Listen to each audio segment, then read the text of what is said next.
आदाब, नमस्कार। मैं हूँ इरशाद खान। 2 दिन पहले रवीश कुमार ने प्राइम टाइम पर सरकार ने किस तरीके से किसान आंदोलन के आसपास, जो दिल्ली बॉर्डर के आसपास किया जा रहा है, तो सरकार ने वहाँ पर नुकीले तारों के ज़रिए, कंक्रीट कर या वायरों के ज़रिए, कटीले तारों के ज़रिए एरिया को बैरिकेड कर दिया है। साथ ही वह आसपास के रोडों को गड्ढा करके, बहुत ज़्यादा गड्ढा करके, उन्हें किसानों को किसी तरीके से दिल्ली आने से रोकने की कोशिश किया जा रहा है। इस पर राहुल गांधी ने बहुत सारे सवाल खड़ा किए हैं। जिस तरीके से उन्होंने चाइना बॉर्डर पे चाइनीज़ का बॉर्डर पार करके इधर आना और गांव बसाने के मुद्दे उठाए हैं, चाहे देश के जो बजट पेश किया गया उस पर किस तरीके से डिफेंस को कितना दिया गया, इस पे बात किया गया। ऐसे बहुत सारे मुद्दों पे उन्होंने बहुत ही बेबाक तरीके से अपनी राय रखी।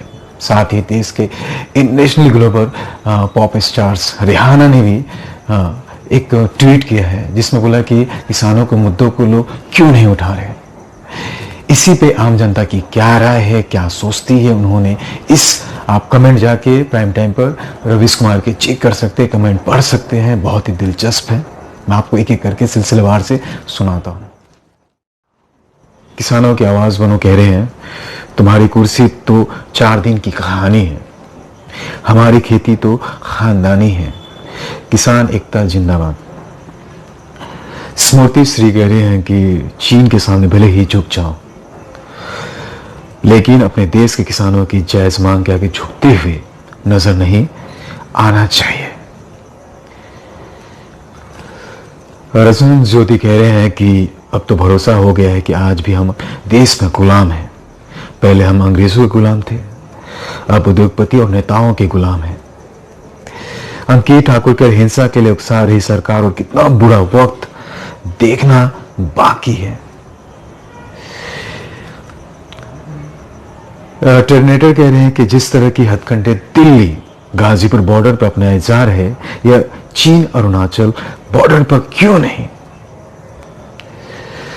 संतोष यादव कह रहे हैं कि हमारे मोदी अब सरकार नहीं रहा, हमारा यह देश का दुश्मन हो गया है, इसको संसद से घसीट के बाहर निकालना चाहिए।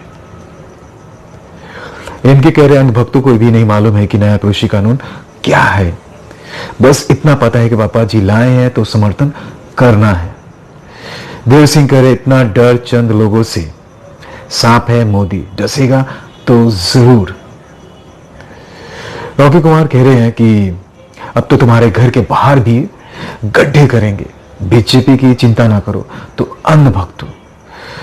वसुंधरा यादव कह रहे हैं कि श्रीमान जी गांधी जी को अंग्रेज नहीं रोक पाए, तो किसानों को कोई कैसे रोक पाएगा।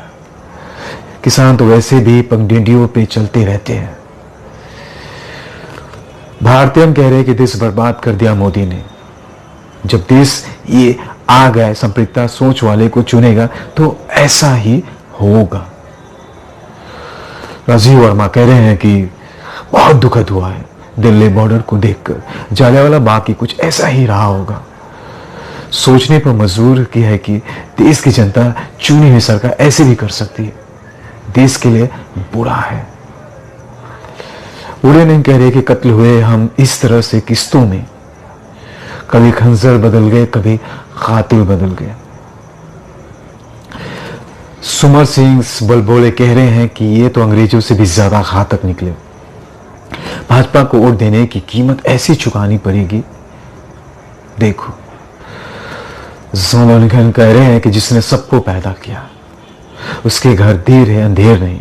कहते हैं जो दूसरों के लिए गड्ढा खोदता है उस गड्ढे में एक दिन जरूर गिरता है। परवेन सिद्धू कह रहे हैं कि लाल किले पर हगा था, अब भुगतो। कोई पेट नहीं भरता किसान सौदा होता है, उस पर भी जहर बेचते हो।